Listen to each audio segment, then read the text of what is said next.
Hi guys, this is Megha Kumar, a student from Lipsa and Anish's first Web3 cohort.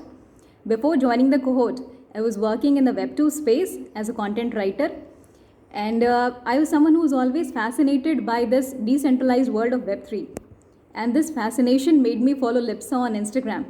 And when she announced that she is going to conduct a cohort on Web3, I just jumped upon the opportunity to join it. However, before joining the course, I was in real dilemma that should I go for the course because I'm a total beginner in Web3, total zero, a starter.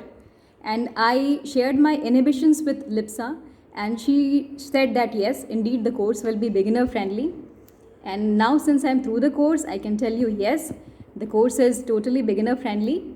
Lipsa and Anish were there at every step to hold my hand. And as a result of it, after completion of the course, I was able to get my article published in a leading global exchange. And not only that, the article also ranked on the Google pages.